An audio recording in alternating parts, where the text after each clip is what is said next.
despojo a la nación en materia de recursos petroleros. Es un debilitamiento que va a ser un proceso gradual pero seguro de sus dos empresas energéticas más importantes, Pemex y Comisión Federal de Electricidad. Es un proceso de privatización encubierto, ¿verdad?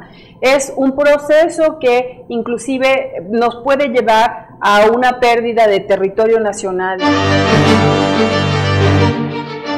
En el caso del Tratado de Libre Comercio, digamos, hay cláusulas que hacen que una vez que una empresa estatal se privatiza, no puede volver a nacionalizarse. Se trata de hipotecar a través de lo que se llama el booking, ¿verdad? Booking, las reservas mexicanas. Sino a los grandes corporativos transnacionales, que es justamente lo que están pidiendo, la posibilidad de registrar las reservas mexicanas como parte de sus activos. ¿Quién mejor que Rocío para platicar de esto? Y lo primero que habría que preguntar, doctora, es ¿qué implicaciones puede tener la propuesta de Enrique Peña Nieto en materia de reforma energética para el país? Yo creo que son muchas implicaciones, pero yo creo que fundamentalmente esta propuesta oficial hay que ubicarla en un contexto, por un lado, histórico, es decir, las grandes corporaciones transnacionales siempre han tenido, digamos, como objetivo regresar a México. Después de la nacionalización, no han quitado el dedo del renglón, aunque están fuera y lejos, pero ese ha sido un objetivo. En segundo lugar, habría que ubicarlo dentro de lo que nosotros formamos parte, que es el proceso de integración del mercado energético de América del Norte, en donde Estados Unidos liderea ese proceso de integración y eso nos impacta de una manera directa. Y uno de los instrumentos a través de los que se ha hecho, digamos, esta integración es el Tratado de Libre Comercio, que tiene una serie de normas, ¿verdad?, que también van a incidir directamente en, digamos, las acciones que se tomen como resultado de esta propuesta energética. Doctora, perdón, las sí. Implicaciones desde luego son negativas. Es decir, ¿las implicaciones son positivas o son negativas? ¿Cómo son? Mira, son positivas, digamos, para los grupos de negocios, para las corporaciones. ¿Pero para el país? Para los funcionarios que son parte de estos negocios. Para el país es tremenda la implicación. Y eso es justamente lo que lo que la gente de México tiene que conocer. Es un despojo a la nación en materia de recursos petroleros. Es un debilitamiento que va a ser un proceso gradual pero seguro de sus dos empresas energéticas más importantes, Pemex y Comisión Federal de Electricidad. Es un proceso de privatización encubierto, ¿verdad? Es un proceso que inclusive nos puede llevar a una pérdida de territorio nacional, nos va a llevar con toda certeza a una cada vez mayor dificultad en la posibilidad de diseñar políticas nacionales. Puede implicar problemas de seguridad energética, ¿sí? Es decir, al no controlar un Estado, digamos, la política nacional, sino hacer esta política en función de intereses muy específicos, como son las grandes corporaciones que van a ver, sobre todo en función de su ganancia, ahí se van a sesgar muchos objetivos nacionales y mucho menos sociales, ¿no? No va a haber. Entonces, esto por un lado, es importante saber que todo este proceso es entendido en términos de la integración energética como un proceso que no tiene reversión.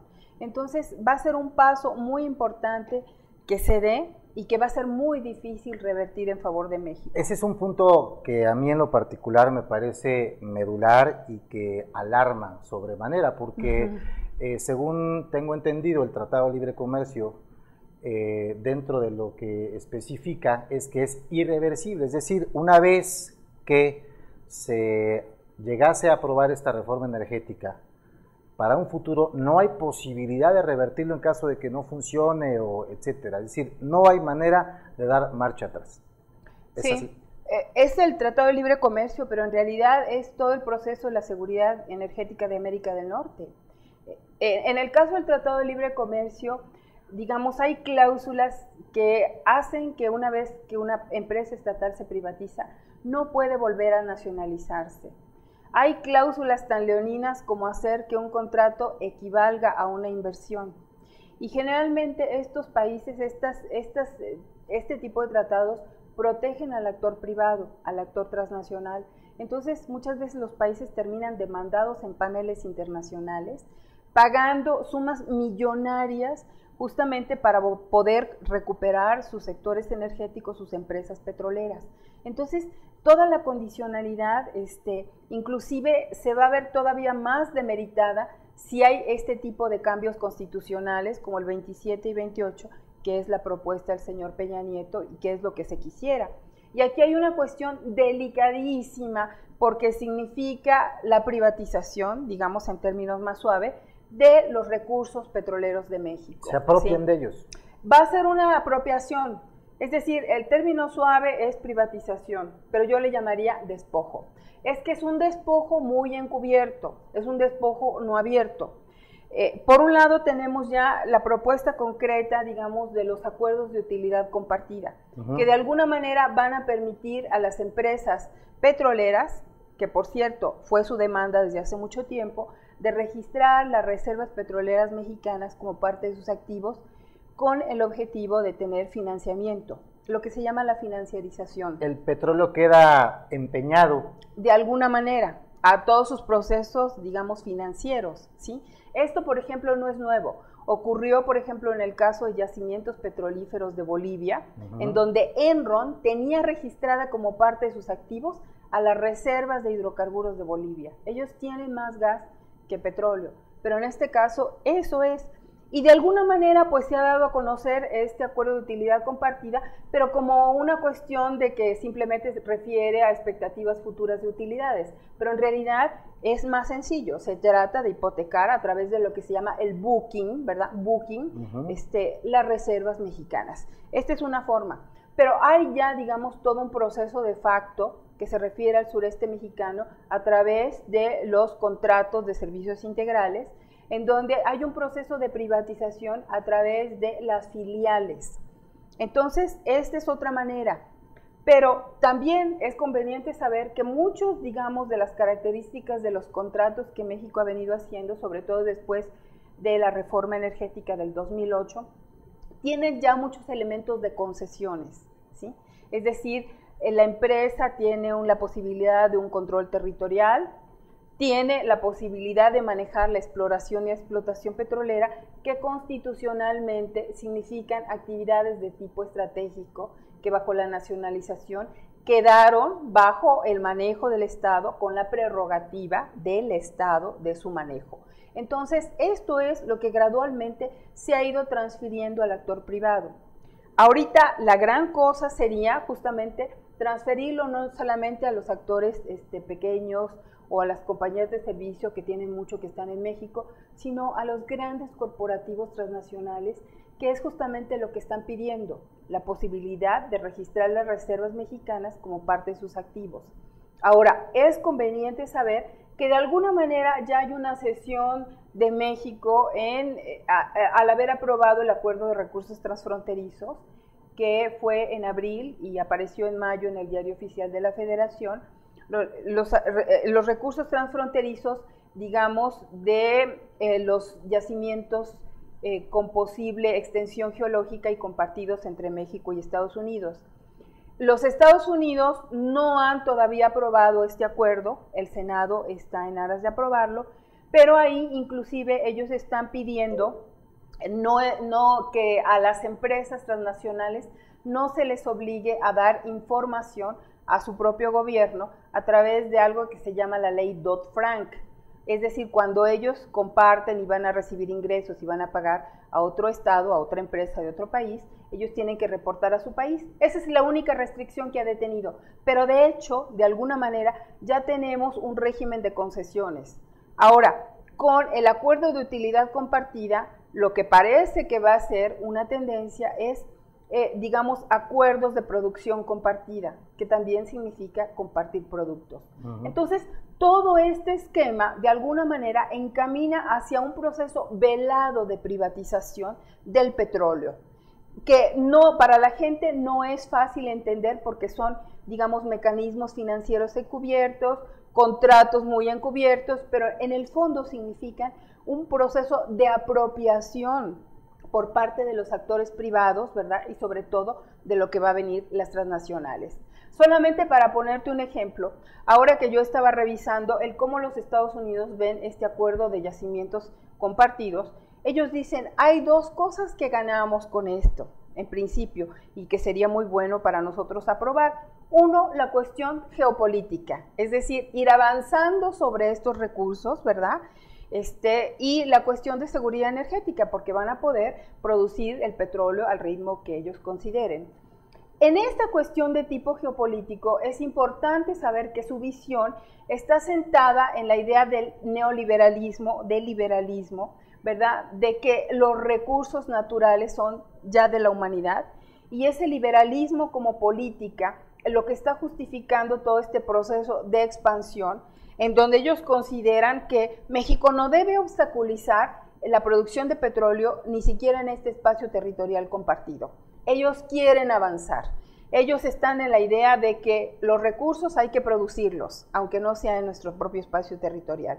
Y en realidad, la cuestión del acceso que ellos buscan como su proyecto geopolítico, como parte del objetivo de la integración energética de América del Norte, es el acceso al espacio territorial, el acceso a los recursos petroleros de México, el acceso para sus propias empresas, la posibilidad de generar sus propios empleos, ¿verdad? Que es todo el proyecto político del señor Obama, en un espacio territorial que no es nada más el suyo. En el caso de Shell Gas, esta es la geopolítica hacia el mundo entero. Ellos están, por ejemplo, tratando de acceder a lo que es el cercano extranjero, que es el espacio territorial que rodea a Rusia, era la parte de la ex Unión Soviética, y entonces a través del Departamento de Estado, ellos están tratando de colaborar con los países para ayudar a modificar las regulaciones, a modificar, digamos, la situación de los precios para hacer rentable la producción del shale gas, del shale oil en estos espacios territoriales. En México se trataría de lo mismo. Entonces, de alguna manera, lo que hay es, digamos, una geopolítica sobre México que va acompañada de una serie de acciones concretas de tal manera en que estos actores privados garanticen jurídicamente su propiedad y que no va a ser revertida por el Estado mexicano cualquier apertura, ¿verdad?, a este proceso de privatización, de control estratégico de esta industria, y de tal manera en que no va a tener obstáculos, ¿verdad? Bueno, pues ahí está el discurso de Peña Nieto y que generó una ámpula en todos los sectores prácticamente de la sociedad, incluso brincando ideologías, porque esto no es un tema de partidos, esto no es un tema de ideologías o de falsas ideologías como se han atrevido a calificar, es un tema de nacionalismo y es un tema de ver el futuro energético de este país. Peña Nieto en el Wall Street Journal, Financial Times, allá en Londres, donde hace la declaración de que habría que hacer lo que fuera necesario para modificar las leyes y garantizar lo que está diciendo la doctora Vargas, que es darles esta certidumbre jurídica. Pero hay una parte importante, doctora Rocío Vargas, que me parece medular tocar.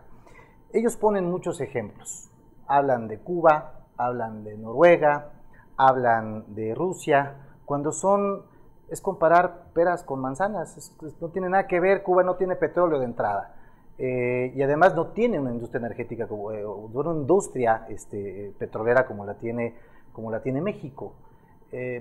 ¿Cómo echar abajo ese discurso? Porque con palabras como competitividad, como crecimiento, como desarrollo, pues todo el mundo está casado con esas palabras, a todo el mundo le vienen bien, por eso funciona, y una gran parte de la sociedad dice, ¿qué importa? No importa que vengan, si vamos a hacer más petróleo y si vamos a ser competitivos, si vamos a producir, ¿por qué la gente que está en contra de esto quiere que sigamos en el hoyo? ¿Cómo echar abajo esa teoría, doctora?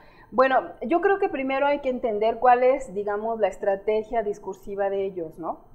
Es un poco llevar agua a su molino, es decir, llevar el discurso hacia que México tiene que alinearse a los parámetros internacionales.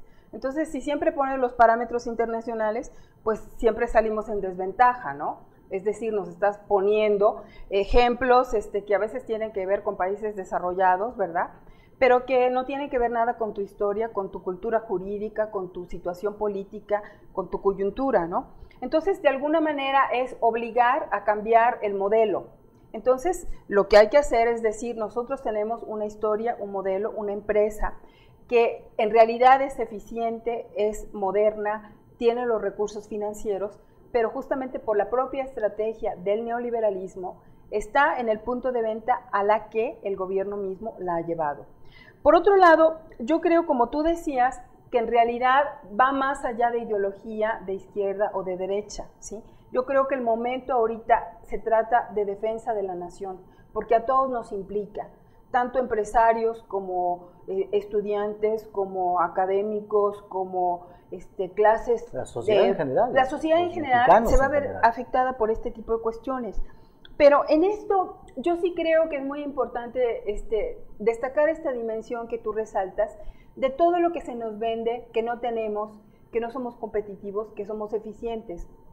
Mira, desde mi punto de vista, yo que he estado analizando la prensa, sobre todo de los Estados Unidos, aquí hay criterios que verdaderamente hay que entender de dónde vienen.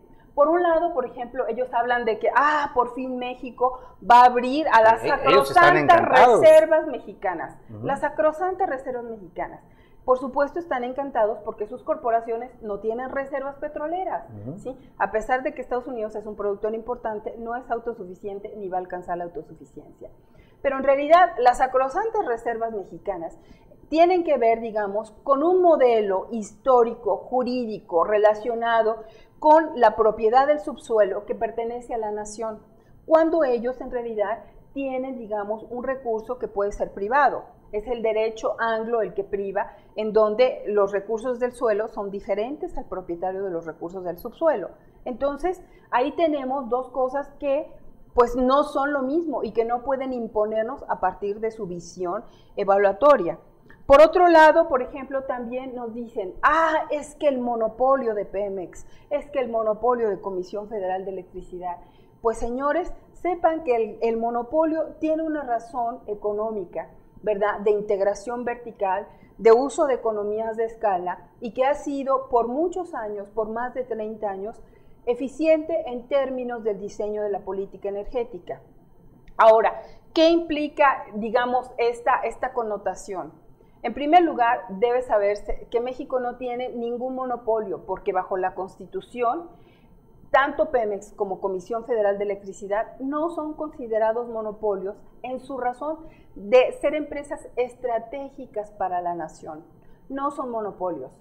Bajo la teoría económica y en Estados Unidos, sí serían monopolios, pero en realidad lo que existe en Estados Unidos son una serie de monopolios privados y oligopolios, que en realidad hacia eso nos quieren llevar. Es decir, no quieren un monopolio de Estado, pero lo que vamos a tener con la reforma energética es un oligopolio privado o una serie de monopolios, ¿verdad?, de tipo privado, pero sobre todo y fundamentalmente transnacional.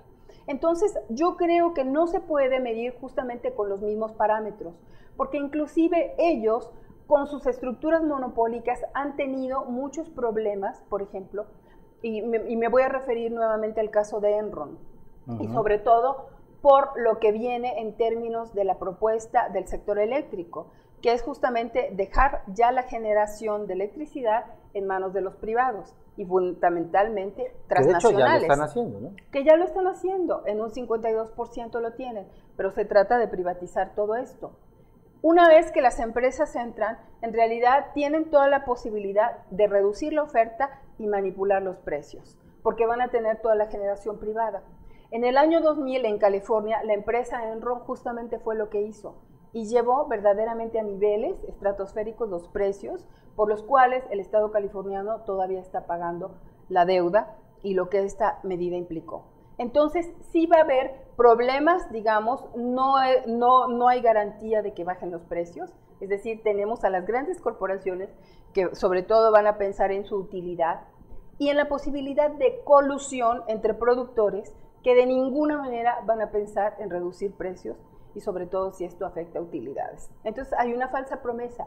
Pero aparte, puede haber problemas de seguridad energética. Es decir, si ellos deciden que lo que quieren aquí es maximizar la producción de petróleo y seguir produciendo en las refinerías de Estados Unidos, nosotros vamos a seguir con la misma carencia de gasolinas, vamos a tener que importar, y esto también es seguridad energética. Claro. Es decir, no hay garantía de que sea satisfecha la seguridad energética bajo criterios de negocios, ¿sí?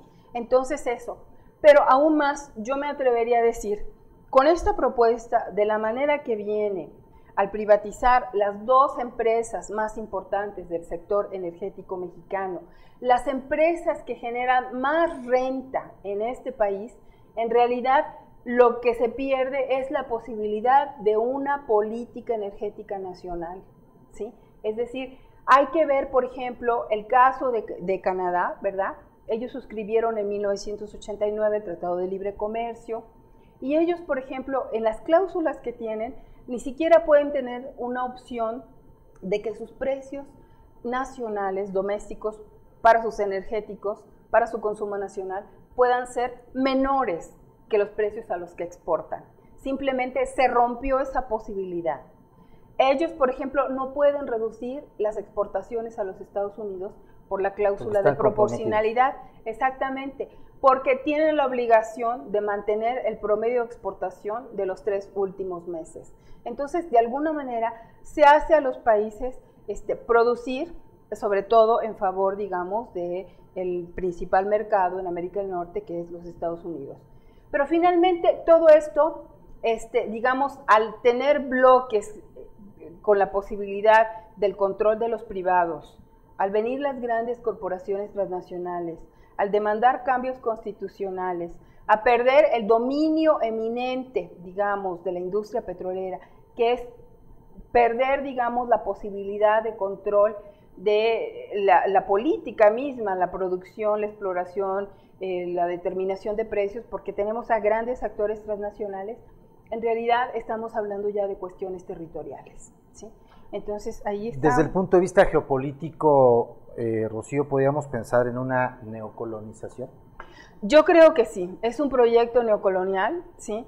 Y lo podemos inclusive actualizar a los términos de la integración energética con América del Norte, porque México está colaborando de alguna manera con su proyecto de competitividad, con su proyecto de reposicionamiento hegemónico.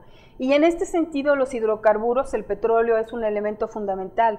Es decir, no solamente porque para su posición, para mantener el poder, Estados Unidos necesita, digamos, petróleo, que lo puede traer de otras latitudes, pero el caso de México y Canadá tienen el plus de la confiabilidad, ¿verdad?, como abastecedores, como países amigos, como países geográficamente próximos, que le permiten, por ejemplo, reducir sus factores de vulnerabilidad frente a las exportaciones que tiene Venezuela, que tiene Rusia, que tiene Arabia Saudita al mercado de los Estados Unidos. Y además, lo que se prevé es que México pueda servir, digamos, ante este proyecto del boom del shale oil, del shale gas de los Estados Unidos, como un elemento en donde los Estados Unidos o los países poderosos puedan regular los precios internacionales del petróleo. A partir de abrir y cerrar un poco la llave de los precios, de la producción, pueden influir en los precios, pueden influir en los mercados financieros. Pierde autonomía también, ¿no? Por supuesto. Porque México podría poner, como el caso de Venezuela, sus propios precios. En Venezuela la gasolina es regalada porque refinan ahí ellos, ¿no? Hay dinero para que Pemex pudiera seguir, no solamente seguir produciendo lo que produce, sino racionalizar lo que produce. Y por otro lado, hay dinero para que pudiera refinar, para que se despertara o para que se detonara nuevamente la industria petroquímica, por ejemplo. Sí, mira, yo creo que esto fundamentalmente es una cuestión de problema de voluntad política, es la implementación del modelo neoliberal, es la inserción estructural en materia petrolera, digamos, con los Estados Unidos, que nos ha dejado un rol de país productor de una materia prima, y ellos han tomado y van a tomar aquellas áreas de mayor valor agregado como la refinación y la petroquímica, y es una política de generar una dependencia estratégica por parte de México. Es decir, por ejemplo, mientras quemamos gas en el sureste, estamos importando el gas que es, digamos, que tiene una sobreoferta en Texas, en Estados Unidos, a partir de construir un gran gasoducto como es el del Shell Gas. Quemamos? Yo no entiendo mucho eso. Ahí de pronto hay gas que se desperdicia, que se quema, que se va, que no sirve, se quema. Y por otro lado estamos importando ese gas. ¿Por qué se quema ese gas? Sí, es lógico. O sea, lo que pasa es que México históricamente, digamos, ha preferido la producción de petróleo a la producción de gas, porque este gas en el sureste es asociado, ¿sí? Eso por una parte. Entonces, o sea, si sacas petróleo, sacas gas. Y aprovechas las el petróleo dos cosas, y el otro lo dejas así. exactamente, ¿No lo dejas quemar? Mira, sí, lo que se ha estado es tratando de recuperar el gas, ¿no? Pero en la medida en que los objetivos son maximizar el valor de la producción, ¿verdad? Es decir, los ingresos por petróleo, ¿verdad? Es decir, la manera más fácil, lo que entra a Hacienda, la Secretaría de Hacienda. Entonces, esta ha sido históricamente la política nacional.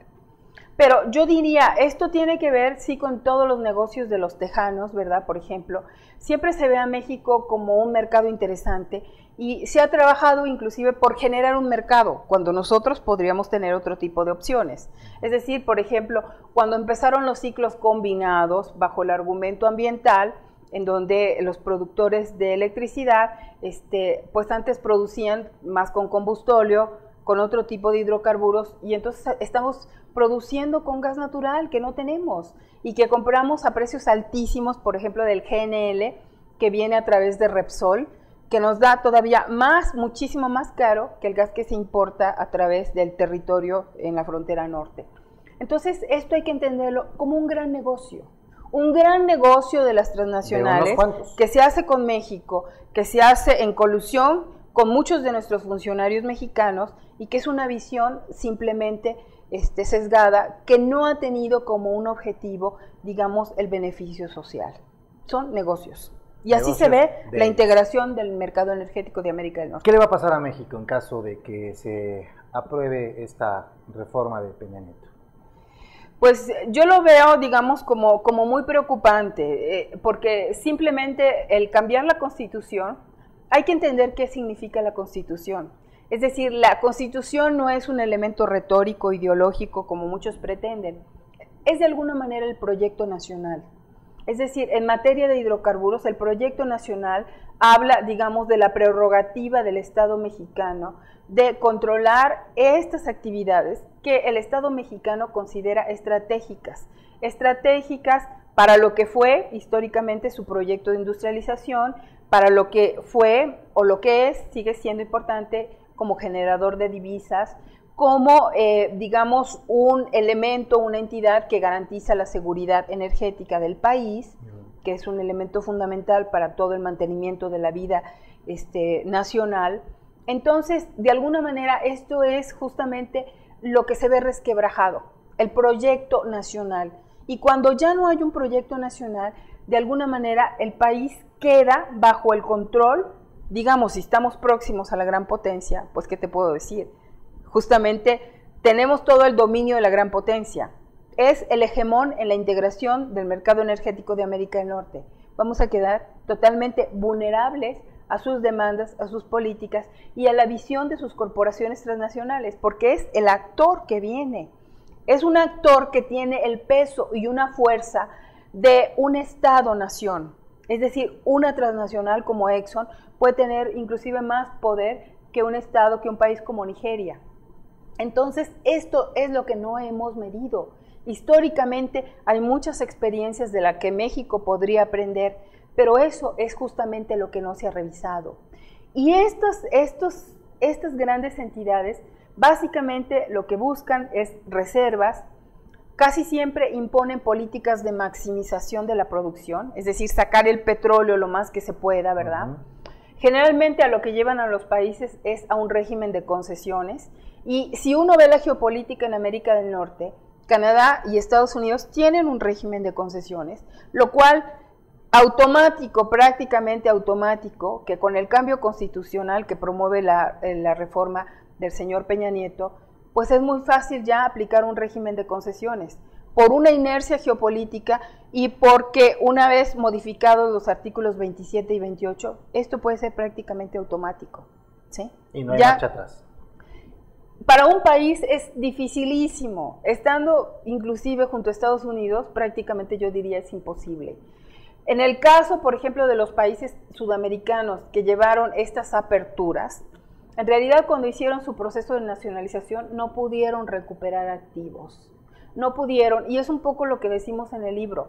Ha sido costosísimo para ellos, han terminado demandados en paneles internacionales, solamente el caso de Bolivia sí recupera, digamos, gran parte de su cadena de producción petrolera, pero inclusive en la Venezuela de Chávez lo único que hace es renegociar el tipo de contratos, ¿verdad? Modificar, digamos, los regímenes fiscales, ¿verdad? Casi siempre muy favorables a estas grandes corporaciones y recuperar, en el caso, por ejemplo, te digo, de Bolivia, de Ecuador, algunas actividades, digamos, estratégicas, pero revertir realmente las condiciones es prácticamente imposible. Y si tenemos al Tratado de Libre Comercio detrás, imposible. Por eso es muy importante que discutamos esta propuesta. Sin duda. Uno de los temas también, de los argumentos que ponen sobre la mesa esta reforma es que se ha disminuido la producción, ¿no? Y al disminuir la producción, entonces no estamos siendo competitivos. La realidad de las cosas es que esta producción se incrementó de manera premeditada para lograr abastecer a los Estados Unidos en este 1,5 millones de barriles diarios, y lo que les preocupa es eso. Es decir, si bajase la producción de petróleo, sería hasta racional, porque entonces habría posibilidades de seguir explorando y reponer esas reservas, ¿no? Claro. Sí, yo creo que esto puede ser muy controversial, porque entre los mismos expertos, digamos, puedes encontrar diferentes posiciones. Pero es muy claro que México básicamente ha invertido en la producción petrolera y no tanto en exploración. Entonces, evidentemente, si tú exploras, puedes encontrar mucho más recursos. Por otro lado, y sí me voy a atrever a decirlo porque justamente es la visión y el paradigma que todos los neoliberales han desechado, que es la cuestión de la producción pico del petróleo. Y esto tiene que ver con el hecho de que el petróleo es un recurso finito.